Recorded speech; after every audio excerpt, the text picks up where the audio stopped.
Peregrinos Espirituales conoce las experiencias místicas de los santos. En esta ocasión aprende de las enseñanzas de la vidente Ana Catalina Emmerich, beata de nuestra Iglesia.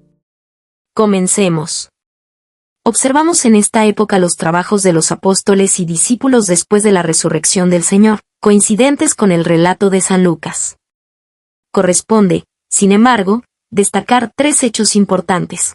Primero, los apóstoles inician, según Ana Catalina, los cultos divinos, particularmente el santo sacrificio de la misa, de acuerdo con la liturgia aprendida del mismo Jesucristo. Resulta ilustrativo observar el uso de las vestiduras y de los vasos sagrados, las primeras ordenaciones sacerdotales y la formación paulatina de la jerarquía eclesiástica. Segundo, la venida de la tercera divina persona aparece relevada como un acontecimiento prodigioso de la naturaleza. La vidente describe al Espíritu Santo como un meteoro extraordinario, que desciende maravillosamente sobre el cenáculo. San Pedro adquiere entonces, como jefe, una estatura inusitada ante sus compañeros y el pueblo. Tercero, la Virgen Inmaculada se retira a Éfeso con San Juan Evangelista, inaugura el Vía Crucis, regresa a Jerusalén para recorrer los lugares donde padeció su divino Hijo, y muere en Éfeso rodeada de los apóstoles. Con excepción de Santo Tomás. Los discípulos advierten cada vez mejor la grandeza incomparable de la mujer bienaventurada entre todas.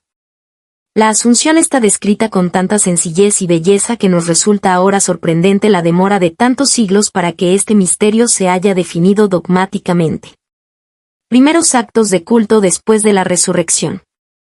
En el vestíbulo abierto de la sala de la Última Cena, preparó Nicodemo una cena para los apóstoles, las santas mujeres y una parte de los discípulos. Tomás no estaba con los demás, se había retirado de propia voluntad. Todo lo que aquí se hacía era según lo estaba ordenado por el Señor.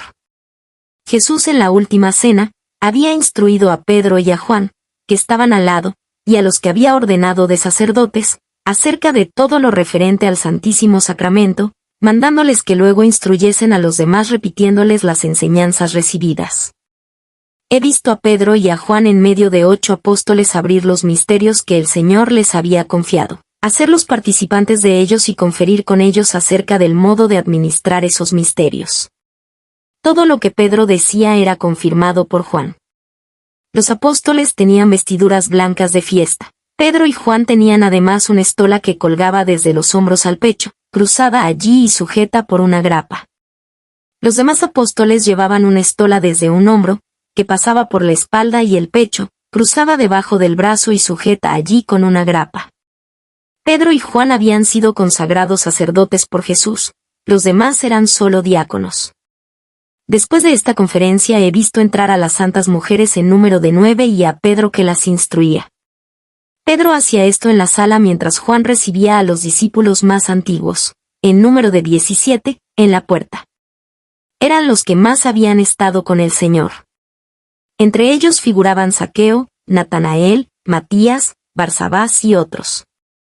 Primero Juan sirvió en el oficio de lavarles los pies y luego se revistieron de vestiduras blancas con cinturones. He visto que Pedro envió a Mateo, después de la instrucción impartida, a casa de Lázaro en Betania, para que allí, en otra cena y delante de muchos otros discípulos, repitiera lo que aquí se había enseñado y hecho. Después he visto preparar en el vestíbulo de la sala una mesa larga, de modo que algunos de los discípulos quedaban fuera del vestíbulo del cenáculo, en el patio sombreado por tupidos árboles. Se habían dejado 3 entradas a las mesas para servir los alimentos. Las santas mujeres ocupaban el final de la mesa. Llevaban largas vestiduras blancas, con velos, pero sin cubrirse los rostros. Se sentaban a las mesas sobre pequeños y bajos taburetes, con asideros, y tenían las piernas cruzadas. En el medio de la mesa se sentaron Pedro y Juan, de frente. Así cerraban la hilera de los hombres separándola de la de las mujeres. Los asientos no eran como lo fueron en la Última Cena, tenían unos almohadones bajos, entretejidos, sobre los cuales se reclinaban. Delante tenían un rodete abotagado que estaba sobre 2 pies más elevados, sujeto con maderas atravesadas. Todos estaban en la mesa echados, de modo que los pies de uno se extendían a lo largo de las espaldas del siguiente. En la Última Cena, He visto que estaban echados de manera que extendían los pies totalmente afuera. Esta comida transcurrió con todo orden. Primero oraron de pie, luego comieron echados, como he dicho, mientras Pedro y Juan enseñaban. Al final de la comida presentaron a Pedro un pan acanalado y chato. Pedro lo dividió en partes y puesto sobre 2 fuentes lo hizo pasar a derecha e izquierda de la mesa. Se pasó también por la mesa un recipiente de vino bastante grande, y todos bebieron de él. Aunque Pedro bendijo ese pan, no era el sacramento, sino solo un ágape lo que celebraban. Pedro enseñó que todos debían ser uno, como uno era el pan que se distribuyó y como era uno el vino del cual bebieron todos. Después de esto se levantaron y cantaron salmos. Cuando se hubo terminado el ágape y limpiado las mesas, las santas mujeres se reunieron en grupo al final de la sala. Los discípulos estaban de ambos lados. Los apóstoles iban de un grupo a otro enseñando e instruyendo a los discípulos más antiguos lo que debían saber sobre el Santo Sacramento. Era la primera catequesis después de la muerte de Jesús. He visto cómo yendo de unos a otros se daban las manos y declaraban que querían tener todo en común y alegres, dar de lo que tenían, ser uno y permanecer unidos. En esto vino como una conmoción entre ellos. Los he visto a todos como inundados de luz, como que se fundían en amor recíproco. Toda esa luz se levantaba como formando una pirámide, y en la cúspide de esa luz, apareció la Virgen María como coronación y punto céntrico de todo. Desde donde estaba María salieron rayos de luz que se derramaban sobre los apóstoles. Era una representación de la unión de todos y símbolo de las relaciones de unos con otros. He visto como Mateo enseñaba en casa de Lázaro, en ocasión de un ágape semejante, entre muchos más discípulos que no estaban todavía en grado de comprender las enseñanzas como estos del cenáculo. La comunión de los apóstoles. A la mañana muy temprano he visto como Pedro y Juan con Andrés, entraban en la sala del cenáculo y se revestían de los hábitos de sacerdote. Los demás apóstoles hacían lo mismo en la sala contigua. Los primeros 3 apóstoles descorrieron la cortina, que era una colgadura entretejida en la parte media, y entraron en el sector de la sala que habían reservado para el Santísimo. Esta parte se había transformado en oratorio separándola del resto de la sala con un cortinado no tan alto, de modo que pudiera penetrar dentro la luz que venía de una ventana abierta en medio del salón. La cortina estaba adornada con borlas y se podía abrir por el medio para dar entrada a la luz. La mesa de la última cena estaba allí. El cáliz con el resto de la sangre y la fuente con los restos del pan consagrado, estaban guardados en un nicho de la pared que formaba como un tabernáculo. Delante del Santísimo ardía una lámpara de un candelabro de varios brazos. Con esta luz encendieron la lámpara que había ardido en la Pascua. Trajeron al centro de la sala la mesa de la última cena, pusieron sobre ella el sacramento y apagaron la lámpara que había ardido delante. Los demás apóstoles, entre ellos Tomás, se colocaron en torno de la mesa. Del pan consagrado por Jesús y transformado en su cuerpo, había aún bastante en la fuente pequeña, sobre el cáliz, cubierto con un fanal en forma de campana que tenía arriba un botón para asirlo. Sobre todo esto, cubriéndolo, estaba tendido un lienzo blanco. Pedro sacó el tirador de la base, lo cubrió con el lienzo y puso sobre él el plato con el Santo Sacramento. Detrás de Pedro, Juan y Andrés recitaban oraciones. Pedro y Juan, inclinados, recibieron el sacramento. Luego Pedro hizo circular el plato y cada uno recibió por sí mismo el sacramento. En el cáliz que había consagrado el Señor habían echado un poco de vino y de agua, y bebieron luego de él. Después cantaron salmos, oraron, cubrieron el cáliz y lo llevaron de nuevo a su lugar, como también la mesa. Esta fue la primera función que he visto celebrar por los 11 apóstoles. Después vi que Tomás se fue con otro discípulo de Samaria a un pueblo de los alrededores. Los discípulos de Emaús. Lucas, que está desde hace poco entre los apóstoles, pero que ya había estado con Juan Bautista y recibido el bautismo de él, formaba parte del grupo de los discípulos que habían escuchado la instrucción de Mateo en casa de Lázaro, en Betania. Después de esta instrucción, permaneció pensativo y dudoso. Por la tarde se fue a Jerusalén y pasó la noche en casa de Juan Marcos, donde había otros discípulos reunidos, entre ellos Cleofás, nieto del hermano del padre de María Cleofás, que había estado en la instrucción del cenáculo. Los discípulos hablaban de la resurrección de Jesús, pero dudaban. Lucas y Cleofás, especialmente, estaban muy dudosos en su fe. Como salió de nuevo la orden de los sacerdotes de que nadie diese albergue ni comida a los discípulos de Jesús, resolvieron los dos, que se conocían con anterioridad, ir a Emaús y vivir allí retirados. Abandonaron la reunión y uno, saliendo de la casa de Juan Marcos, se encaminó por la derecha afuera de la ciudad por el norte, y el otro por la parte opuesta, para no despertar sospechas y no ser vistos juntos. El uno no tocó la ciudad, el otro, atravesando muros, salió por la puerta. Junto a una colina, fuera de la ciudad, volvieron a juntarse, tenían bastón de caminantes y alforjas. Lucas lleva una bolsa de cuero, lo veo salir a veces del camino y juntar hierbas. Lucas no estuvo en los últimos tiempos con el Señor. En Betania no estaba siempre en la instrucción de Mateo, sino más bien en el albergue con otros discípulos, lo he visto también en Maqueronte. No había sido hasta ahora un discípulo permanente, ahora empieza a serlo. Con todo había estado mucho con los discípulos y era muy deseoso de saber. Yo sentía que ambos estaban inquietos y dudosos y querían hablar de las cosas que se decían. No podían especialmente comprender cómo el Señor hubiese permitido ser crucificado tan villanamente por sus enemigos. Más o menos a mitad del camino se les acercó Jesús de un lado. Cuando lo vieron, retardaron el paso como deseando que pasara adelante y no oyese la conversación. Jesús retardó también el paso y se unió a ellos cuando estaban delante algunos pasos. He visto al Señor caminar un momento detrás de ellos, luego se adelantó y les preguntó qué hablaban. Cuando estaban por llegar a Emaús, hermoso lugar donde el camino se dividía en dos, quiso el Señor tomar el camino hacia Belén en dirección al sur. Ellos le rogaron y le forzaron a entrar en una casa de Emaús, en la segunda hilera de la población. No he visto mujeres en la casa, me pareció una sala de fiesta abierta, donde hubiese tenido lugar una reunión. La habitación era cuadrada y limpia, la mesa estaba preparada, había almohadones y divanes en torno, como en la última cena. Un hombre trajo un panel de miel en una bandeja entretejida y una torta bastante grande de forma cuadrada. Delante de Jesús, como a huésped, le pusieron un pan pequeño, delgado, casi transparente, como los panes de Pascua.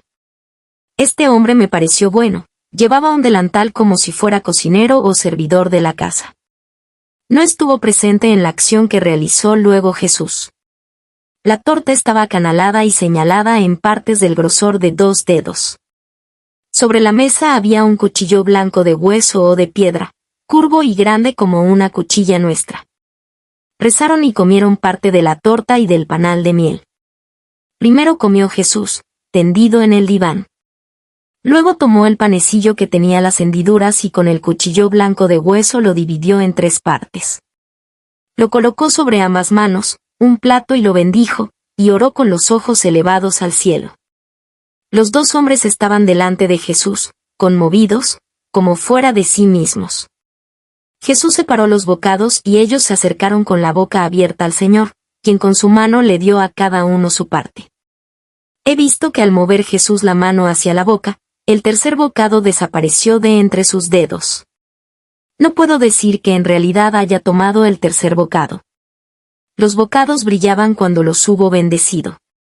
A los 2 discípulos los vi por un rato como transportados, luego, entre lágrimas de ternura, se echaron entre sus brazos llenos de santa emoción. Esta escena fue en particular emocionante por la exquisita bondad de Jesús y la alegría tranquila de los 2 discípulos, mientras aún no lo conocieron, y más por el éxtasis en que se sumieron cuando lo reconocieron y él desapareció de sus ojos. Cleofás y Lucas volvieron de inmediato a Jerusalén. La tarde del mismo día estaban los apóstoles, menos Tomás con varios discípulos y con José de Arimatea y Nicodemo, en la sala donde brillaba una lámpara que colgaba del techo. Estaban entregados a la oración. Me parecía que en acción de gracias después de un acto de liturgia, pues en Jerusalén se cerraban hoy las fiestas de la Pascua.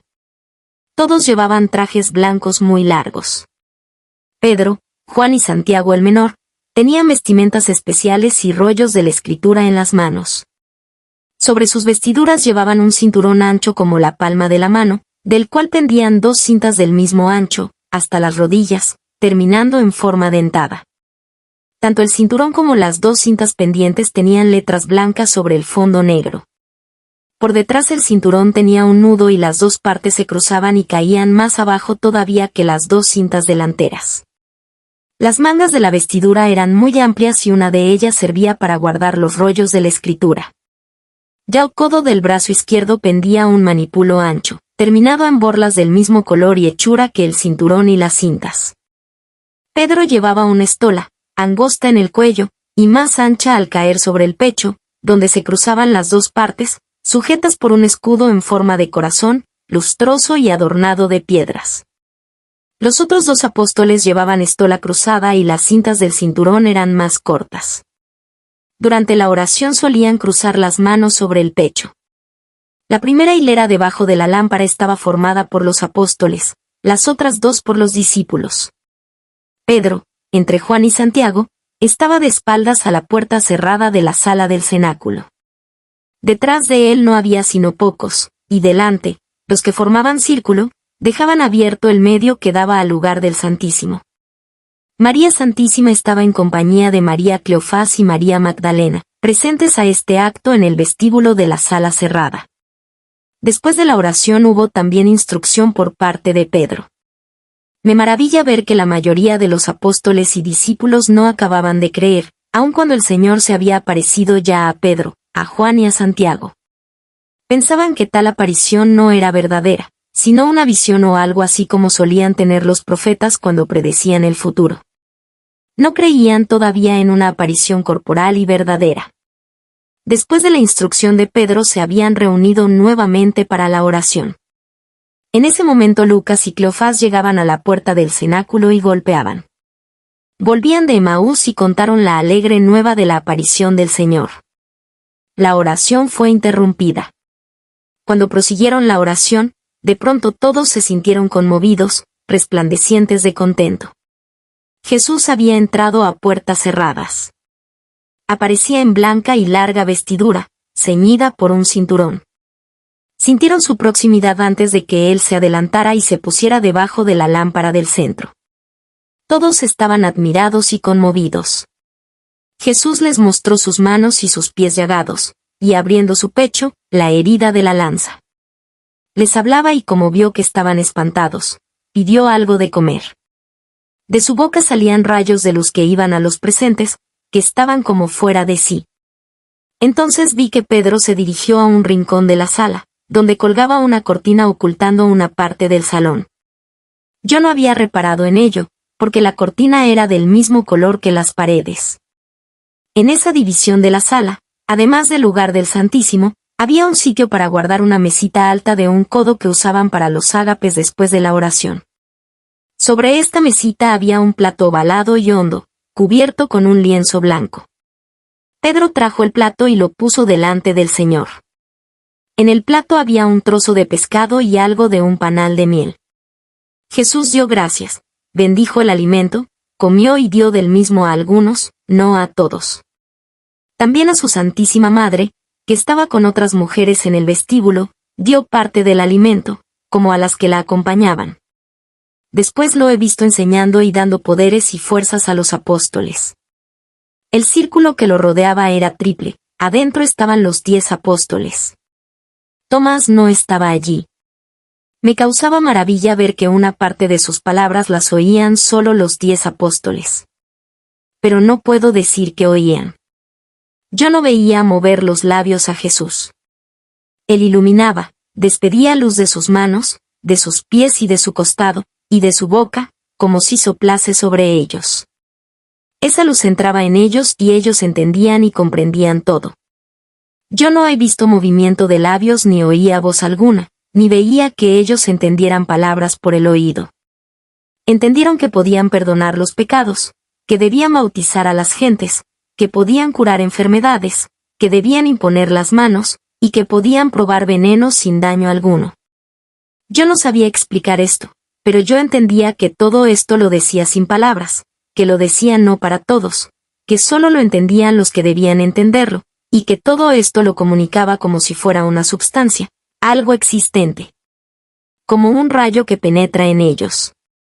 No podría tampoco decir si ellos entendían que lo recibían así o si pensaban recibir esto por oído natural.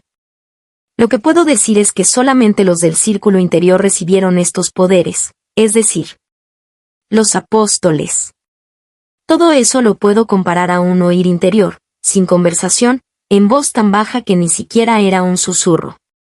Jesús les explicó y declaró varios pasajes de la Sagrada Escritura que se referían a él y al Santo Sacramento, y ordenó un rito y ceremonias para honrar el Santo Sacramento para después de la festividad del sábado, es decir, para el domingo.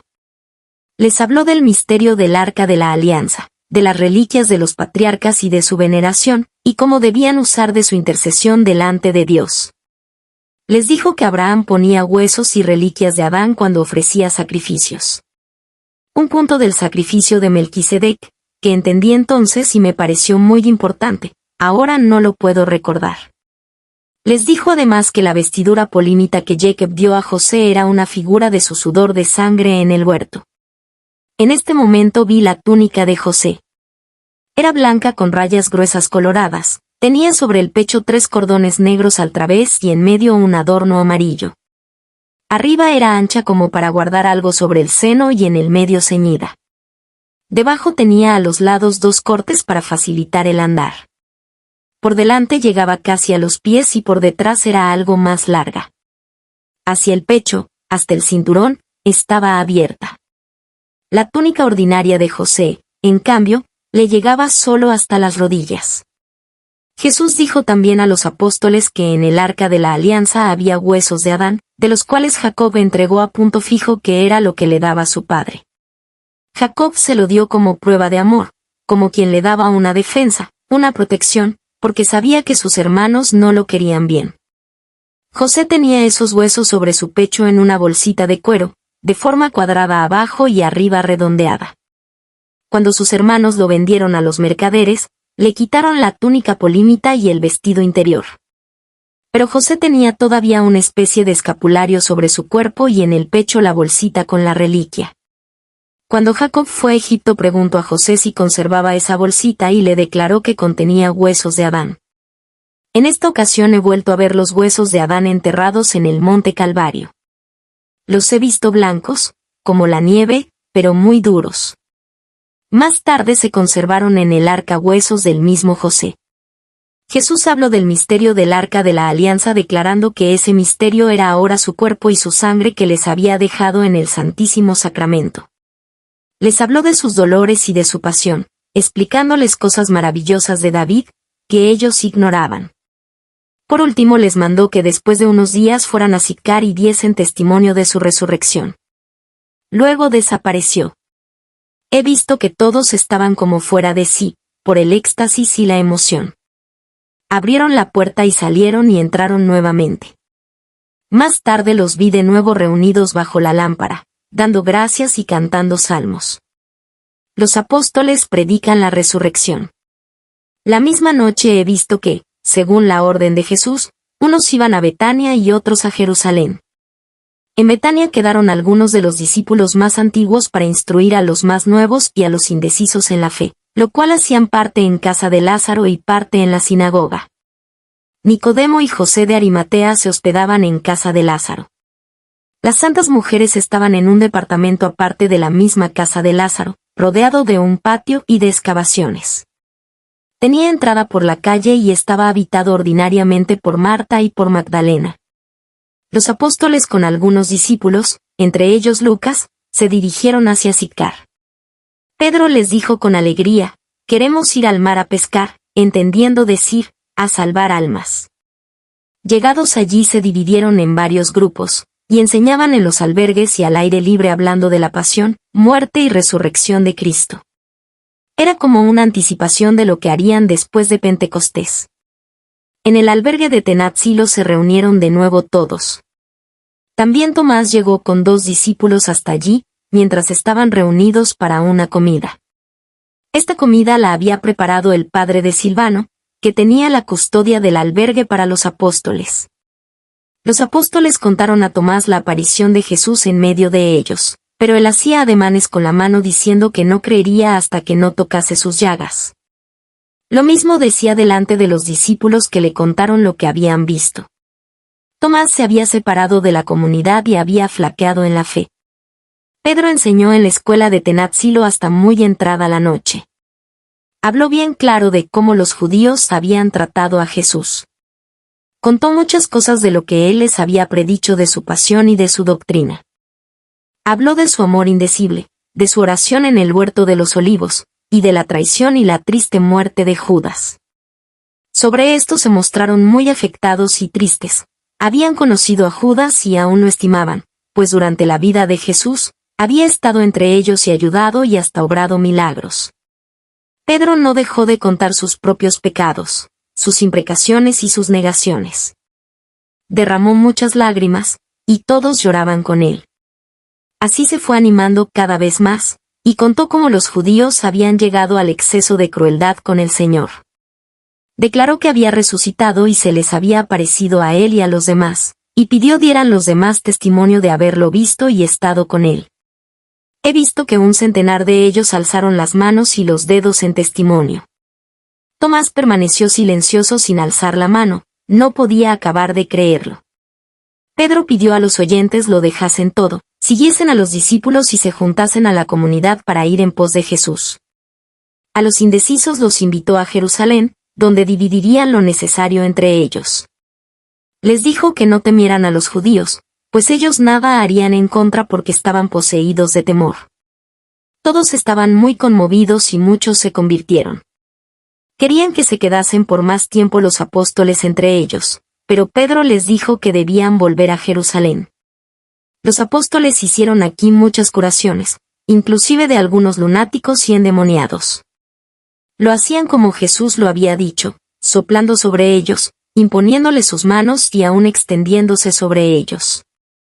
La mayoría eran enfermos a los cuales Jesús había dejado para más tarde cuando estuvo aquí la última vez. He visto a esta población muy encarnada con los apóstoles. Los discípulos no curaban enfermos, pero ayudaban en llevar, traer, alzar y encaminar a los enfermos, especialmente Lucas, que era médico, se constituyó en enfermero de estos. A la Madre de Dios la veo en Betania, silenciosa, seria y triste, pero no como el común de las mujeres, sino de un modo conmovedor inexplicable. María Cleofás, que es extremadamente compasiva, se inclina muchas veces hacia María procurando darle consuelo, es la más semejante, en esto de consolar, a la Madre de Dios. El dolor de la Magdalena no conoce límites, muestra su dolor y su amor sin medida, no puede estar sosegada. La veo salir a veces a la calle con los cabellos sueltos, y donde encuentra gente, en las casas y afuera, se lamenta de lo que han hecho con el Señor, y habla con vehemencia de su encuentro con Él y de su resurrección. Cuando no encuentra gente, va por el jardín y el huerto, y se lamenta como si hablara con las plantas, las flores y las fuentes. Algunas veces veo que se reúnen hombres en torno de ella, muchos la compadecen, otros la desprecian por su vida pasada.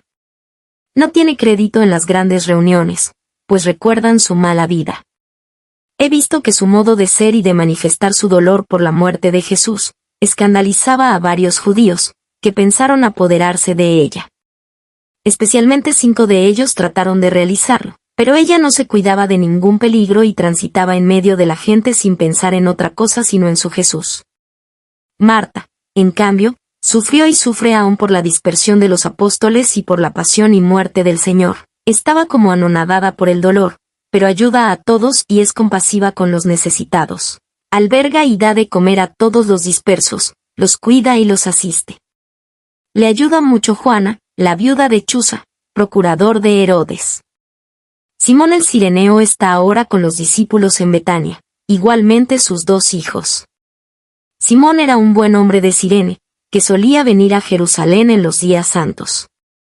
Aquí solía trabajar con varias familias conocidas, arreglando sus jardines y recortando los cercos de sus propiedades. De este modo comía, ya en una, ya en otra casa. Pues era muy buscado por ser hombre callado y justo. Sus hijos estaban ya desde algún tiempo en el extranjero y frecuentaban las reuniones de los discípulos del Señor sin que su padre se hubiese enterado. En Jerusalén andaban por estos días los partidarios de los sacerdotes visitando las casas, cuyos dueños estaban o habían estado en relaciones con Jesús o con sus apóstoles, y los declaraban privados de sus empleos públicos y rompían relaciones con ellos. Ya Nicodemo y José de Arimatea no tenían relación con esos judíos desde la sepultura de Jesucristo. José de Arimatea había sido hasta entonces como un jefe de asamblea, por su modo de ser callado, servicial y emprendedor se había granjeado la estima hasta de los malos, que lo respetaban por su prudencia. Me ha alegrado mucho ver que también el marido de Verónica ha cambiado de sentimientos y deja ahora en paz a su mujer, la cual le declaró que antes lo dejaría a él, su marido, que separarse de Jesús crucificado.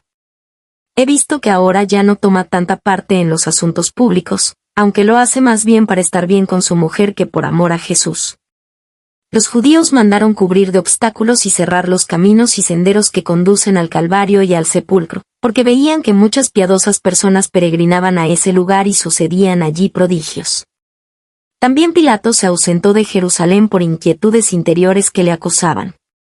A Herodes lo veo ahora en Maqueronte, en busca de paz, pero tampoco allí se encontraba tranquilo e internábase hasta Madián. Aquí, los que un día no habían querido recibir al Señor, abrieron las puertas al malvado asesino de Juan Bautista.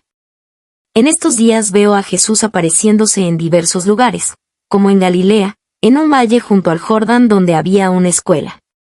Había allí muchas personas juntas que hablaban de lo que se decía de su resurrección y dudaban de ello. Entonces apareció él en medio de ellas, habló algunas palabras y desapareció. De este modo apareció en varios lugares. Los apóstoles volvieron de Sicar a Jerusalén y enviaron aviso a Betania anunciando su partida, e invitándolos a ir a Jerusalén para la festividad del sábado. Otros debían celebrar el sábado en Betania. Tenían sobre esto establecido cierto orden. Los apóstoles van cruzando varias poblaciones, pero no se detienen en ninguna de ellas. Tadeo, Santiago el menor y Ehud precedieron, en trajes de viajantes, a los demás en dirección de la casa de Juan Marcos, donde estaban María, la madre de Jesús, y María Cleofás, las cuales se alegraron mucho y los recibieron como si hiciera mucho tiempo que no se veían. He visto que Santiago traía consigo un vestido sacerdotal, un manto, que las santas mujeres habían confeccionado en Betania para Pedro. Santiago lo depuso luego en el cenáculo. Los apóstoles llegaron tan tarde al cenáculo, que no pudieron tomar parte en la comida preparada y comenzaron enseguida a festejar el sábado. Se vistieron sus vestiduras de fiesta, después del lavado de los pies. Se encendió la lámpara ritual, y noté entonces una variante en las ceremonias de los judíos. Se descorrió la cortina que ocultaba el Santísimo y se puso delante el asiento que Jesús había ocupado en la última cena. Lo cubrieron con un tapete y pusieron sobre él los rollos de las Escrituras. Pedro se hincó delante, Juan y Santiago algo más atrás, los demás apóstoles detrás de ellos, y después los discípulos. Cuando se hincaban solían inclinar la cabeza hasta el suelo, teniendo las manos sobre su rostro. Se quitó el cobertor del cáliz, pero el lienzo blanco quedó sobre él. Asistían al acto solo aquellos discípulos que estaban más enterados en los misterios del Santo Sacramento. Pedro, con Juan y Santiago a ambos lados, dio una meditación y oración conmemorando la institución del Santísimo Sacramento y la pasión del Señor, y cada uno ofreció un sacrificio de su devoción en su interior. Después comenzaron las acostumbradas ceremonias del sábado, bajo la lámpara, que hacían de pie. Luego tomaron algún alimento en el vestíbulo. En la sala de la institución del sacramento en la última cena, no los he visto ya celebrar sus comidas, salvo un ágape de pan y vino. Jesús les había enseñado lo que añadieron a la celebración del sábado, respecto del sacramento. La Santísima Virgen fue llevada por María Marcos a Jerusalén y la Verónica, que ahora va públicamente con María, la acompañó con Juana Chuza desde Betania a Jerusalén. La Virgen Santísima prefiere estar en Jerusalén, pues allí va sola, al oscurecer y por la noche, por el camino que anduvo Jesús en su pasión. Reza y medita en los lugares donde Jesús ha padecido o caído. No puede llegar a todos esos lugares, porque los judíos han puesto obstáculos para impedirlo, levantando barreras o cercando los senderos. María hace el Vía Crucis en casa o en lugar apartado, pues conserva en la memoria los pasos y lugares, y así hace, recorriendo mentalmente las estaciones, el camino del Calvario. Es cosa cierta que la Virgen fue la primera que inició esta práctica con la meditación de la pasión y muerte de Cristo, práctica que se fue generalizando con el andar de los tiempos. Segunda celebración y la cena eucarística. Tomás toca las llagas de Jesús. Después de la fiesta del sábado, cuando los apóstoles dejaron sus vestiduras sacerdotales, tuvieron una comida importante en el vestíbulo. Era un ágape fraternal como el del pasado domingo. Tomás debe haber celebrado el sábado en otro lugar, pues he visto que llegó al término de la comida y entró en la sala del cenáculo. No había oscurecido y la lámpara no estaba encendida en la sala. Algunos apóstoles estaban allí y otros entraban en ese momento. Iban y venían porque se revestían de sus largas vestiduras blancas y se disponían para la oración como la vez pasada. Pedro, Juan y Santiago ya se habían revestido. Mientras se disponían para la oración, vi entrar a Tomás. Cruzó la sala entre los ya revestidos y se dispuso a tomar sus vestiduras. Unos le hablaban, he visto que alguien le tomaba de las mangas. Otros levantaban la mano en forma de juramento y de testimonio contra su incredulidad. Tomás se portaba como un hombre que está apurado en revestirse, ya que no podía o no quería creer lo que los otros le aseguraban. En este momento entró un hombre con un delantal, que parecía un servidor de la casa, con una lámpara encendida en una mano y en la otra un bastón terminado en gancho, con el cual ensartó la gran lámpara del medio, la bajó a su alcance, la encendió y la volvió a subir, luego salió. Vi a María Santísima, a Magdalena y a otra mujer que se disponían a entrar en la sala. Pedro y Juan le salieron al encuentro. La otra mujer quedó en la antesala, abierta por el medio y una parte de las salas laterales. Las puertas del patio y las que daban a la calle estaban cerradas. En los espacios de la sala lateral había muchos discípulos de Jesús. Al entrar María Santísima y la Magdalena, cerraron las puertas y se dispusieron para la oración. Las santas mujeres permanecieron reverentes a los lados de la puerta, de pie, con los brazos cruzados sobre el pecho. Los apóstoles oraron de nuevo hincados delante del Santísimo como primer acto, luego, debajo de la lámpara, de pie, cantando salmos alternativamente, como en el coro. Pedro estaba de cara vuelto al Santísimo y Juan y Santiago el menor a sus lados. Los demás apóstoles estaban alineados en torno de la lámpara a ambos lados. El espacio del medio que miraba al Santísimo estaba libre. Pedro tenía sus espaldas hacia la puerta. Detrás de ellos, más distantes, estaban las santas mujeres. Hubo una interrupción en la oración. Parecía que ésta había terminado. Vi que hablaban como si quisieran ir hacia el mar de Tiberíades y repartirse por los pueblos de esa región. De pronto se vieron sus rostros como esclarecidos y transformados por la presencia del Señor. Vi en ese momento al Señor, resplandeciente, venir por el patio. Llevaba vestidura blanca y cinturón de igual color. Se acercó a la puerta de la antesala, que se abrió y se volvió a cerrar detrás de él. Los discípulos vieron cómo se abría la puerta y se apartaron dando lugar al Señor.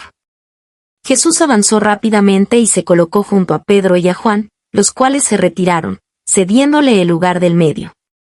Su modo de caminar no era como el andar acostumbrado de los hombres ni tampoco de fantasma. Me recordó a un sacerdote que avanza sereno y grave en medio de los fieles, que están respetuosos a ambos lados y le dejan paso. De pronto todo era en la sala brillante. Jesús estaba rodeado de resplandor. Los apóstoles se retiraron. Pues, de otro modo, estando dentro de esa luz, no lo hubieran podido contemplar. Jesús dijo, la paz sea con vosotros. Luego habló con Pedro y Juan. Me pareció que era una advertencia para ellos.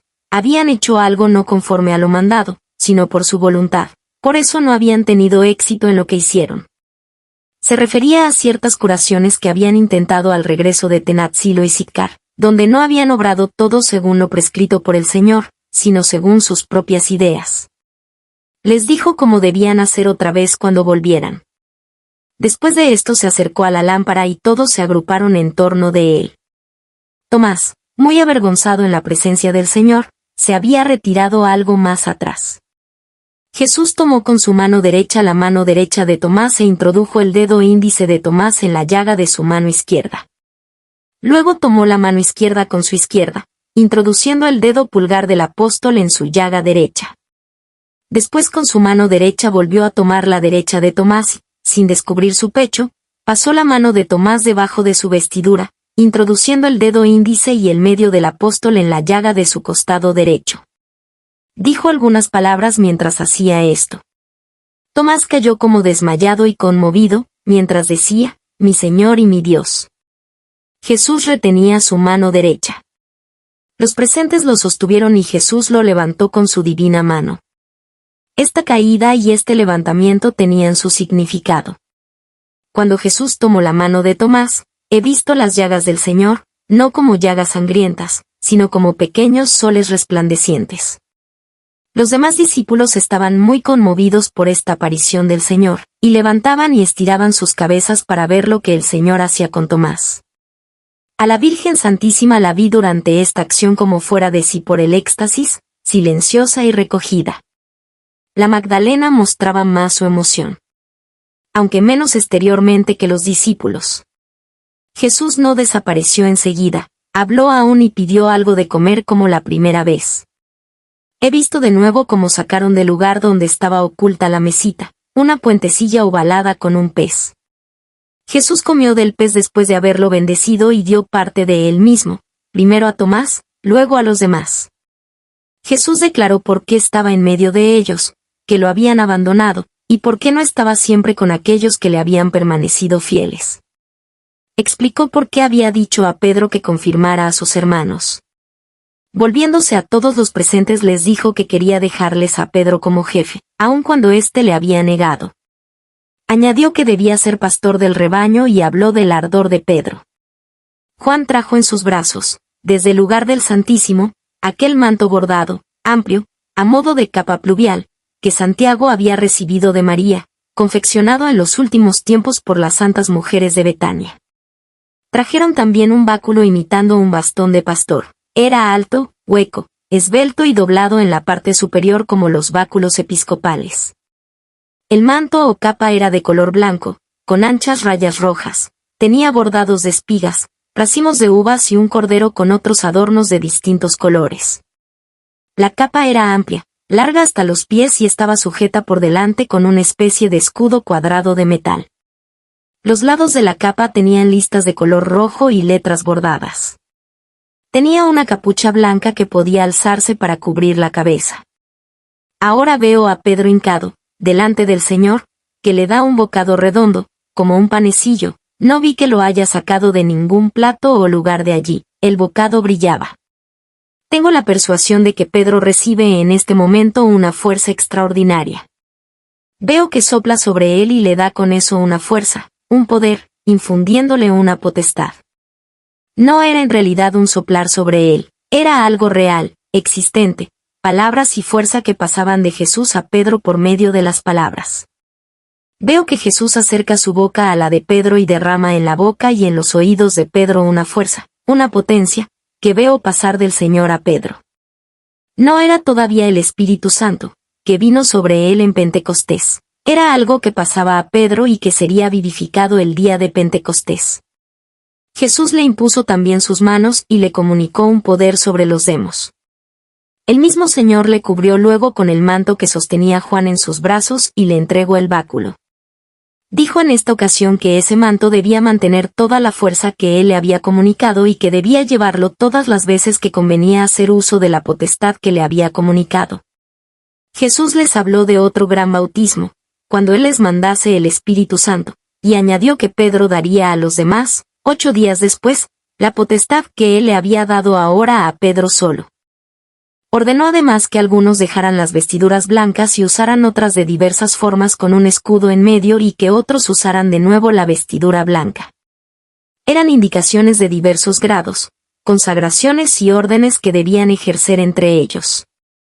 Después Jesús les dijo a los discípulos que se dispusieran en 7 grupos y a la cabeza de cada grupo puso a un apóstol. Santiago el menor y Tomás debían permanecer junto a Pedro. Se ordenaron según mandó Jesús. Parecía que debían ser como 7 comunidades, 7 iglesias. Jesús dijo también a Pedro que fuera al mar de Galilea a pescar. Pedro dirigió la palabra a los demás en su nueva dignidad. Parecía transformado en otro hombre, lleno de potestad y de fuerza. Ellos escucharon sus palabras, muy conmovidos, entre lágrimas. Pedro los consoló y recordó muchas cosas que Jesús había predicho y que se realizaban entonces. Recuerdo que dijo, entre otras cosas, que Jesús sostuvo durante 18 horas los desprecios y las villanías de todo el mundo. También dijo lo que faltaba para que se cumplieran los 34 años de la vida de Jesús. Cuando Pedro comenzó a hablar, Jesús ya había desaparecido. Ninguna maravilla, ninguna extrañeza interrumpió las palabras de Pedro en su discurso, pues aparecía ahora con una fuerza y con un poder renovados. Cantaron unos salmos de acción de gracias. No he visto que Jesús haya hablado con su madre ni con Magdalena en esta ocasión. Gracias por vivir con nosotros estas experiencias de Cristo resucitado. Espera más visiones de Ana Catalina Emmerich.